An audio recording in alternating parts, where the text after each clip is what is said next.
တို့ရဲ့စားတောက်ကောင်ထုတ် ညီမလေးဂျပန်စာတင်တာဘယ်လောက်ကြာပြီလဲ တစ်နှစ်ကျော်ကြာတယ် အင်တာဗျူးဝင်တာရောပထမဆုံးချိန်လား ဟုတ်တယ်ပထမဆုံး first time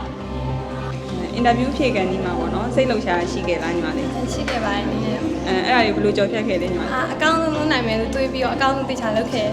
အင်တာဗျူးဘယ်နှကြိမ်မြောက်မှအောင်သွားလဲ ဒုတိယကြိမ် ပထမတစ်ချိန်ကြာခဲ့တော့ရောစိတ်သက်ကြရှိခဲ့လား စိတ်ကတော့မကြပါဘူးအခွင့်အရေးအများကြီးရှိတယ်ဆိုစက်ကြိုးစားအောင် အင်တာဗျူးဖြေမဲ့အချိန်မှာစိတ်လှုပ်ရှားရှိခဲ့လားညီမလေး ဟုတ်ရှိပါတယ် အဲ့ဒါဘယ်လိုမျိုးကြော်ဖြတ်ခဲ့လဲ ဒါပေမဲ့ငါအကောင့်ဆုံးလောက်အောင်ဖြစ်အောင်ကြိုးစားမယ်ဆိုရင်စိတ်နဲ့လုပ်ခဲ့ရပါတယ် နောက်ထပ်ပေါ့နော်ညီမလေးတို့လိုအင်တာဗျူးဖြေမဲ့သူတွေကိုဗာလေးပြောချင်လဲညီမလေး အများကြီးစူးစမ်းပါလို့ပြီးတော့ဒီ KNK တင်းတင်းဆောင်လည်းအရင်ကောင်းပါတယ်လို့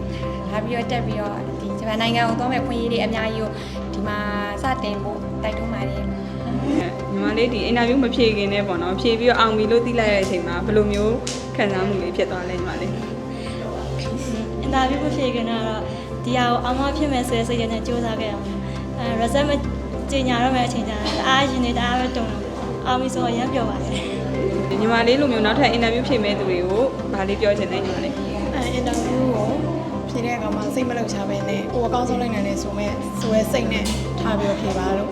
အင်တာဗျူးကအများကြီးဒီ KNK တင်တဲ့မှာအင်တာဗျူးရတစ်ခုပြီးတစ်ခုအများကြီးလာနေတာဖြစ်တဲ့ကြောင့်စိတ်တမကြပဲနဲ့ဆက်ပြီးစူးစမ်းပေးပါ ညီမလေးဒီအင်တာဗျူးဝင်တဲ့အချိန်ကြီးအတွက်လေးပြောပြပါ first time ပါ ဆက်ဆိုင်ပါအောင်နော်ဘယ်လိုခံစားရလဲ ရဲစိတ်လောက်ကြတယ်ပြောလို့ရတယ် နောက်ထပ်အင်တာဗျူးဝင်မဲ့သူတွေရောဗာပြောချင်တယ်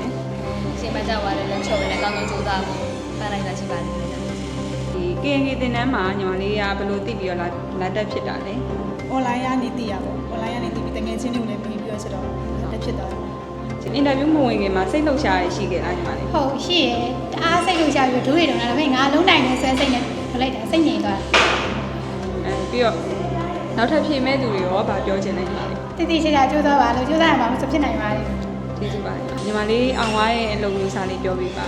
ဒီထရာရဲ့စားတောက်ကုန်ထုံနဲ့အောင်တာပါရှင် ဟုတ်အင်တာဗျူးဝင်တာဘယ်နှကြိမ်လဲညီမလေး ဒုတိယကြိမ်ရောက်ပါရှင် ဒုတိယကြိမ်နော်ပထမတစ်ကြိမ်ကြားခဲ့တော့စိတ်သက်ကြရှိခဲ့လားညီမလေး အဲ့တော့မရှိခဲ့ဘူးဒါပေမဲ့အဲ့တော့ကိုပါအားနေလဲဆိုတာကိုတော့တေချာပြန်သုံးသပ်ပြီးတော့နောက်တစ်ခါကျရင်အကောင်းဆုံးဖြစ်အောင်လို့စူးစမ်းမယ်လို့တော့တွေးထားရရှင် တဲ့ပါပြီးတော့ဒီ KNK တင်တဲ့ညာအပေါ်ညီမလေးအမြင်လေးပြောပြပါအောင်နော် KNK ကတခြားတင်တဲ့ကျောင်းတွေထပ်ပို့ပြီးတော့ယုံကြည်စိတ်ချတဲ့ agency လို့ထင်တယ်အဲ့ဒါကြောင့်မို့လဲ KNK ကိုရွေးချယ်ခဲ့တာ အင်တာဗျူးမဖြေခင်နဲ့ပေါ့နော်ဒီဖြေပြီးရဲ့နောက်မှာညီမလေးစိတ်ထဲမှာဖြစ်ပေါ်နေတဲ့ခံစားချက်တွေပြောပြပါအောင် အင်တာဗျူးဖြေခင်ကတော့ဒါမအောင်လို့ရှင်အဆင်ပြေဒါအောင်မရမယ်ဆိုပြီးတော့အားဆိုင်ပြီးစူးစမ်းခဲ့ပါတယ်အောင်တယ်လို့ဆိုပြီးတော့ result ရတော့လည်းပြောပါတယ် အင်တာဗျူးမအောင်ရတဲ့တကယ်ချင်းတွေရောဗာလေးပြောချင်တယ်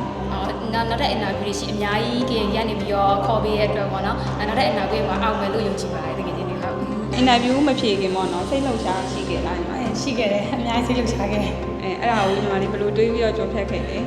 လိုလဲငါတရားအောင်မဖြစ်မယ်ပေါ့နော်ငါမဖြစ်ဒါမှဒီခါမှမအောင်နောက်တစ်ခါထပ်ကြိုးစားမှာဆိုရင်စိတ်နဲ့လေးတစ်ခါနဲ့အောင်ကြိုးစားခဲ့အောင် ညီမလေးအင်တာဗျူးဝင်တာဘယ်နှကြိမ်ရှိပြီလဲ ၃ချိန်မြောက်ဟုတ် 3ကြိမ်မြောက်နော်ပထမချိန်မှာကြာခဲ့တော့စိတ်သက်ကြရှိခဲ့လား စိတ်တက်ကြတော့မဟုတ်ပဲနဲ့ဝမ်းနေခဲ့တယ်ပေါ့နော်ငါဘာလို့မလုပ်နိုင်တဲ့တရားလေးဆိုပြီးတော့ကိုယ့်ရဲ့လိုအပ်ချက်တွေကိုစူးစိုက်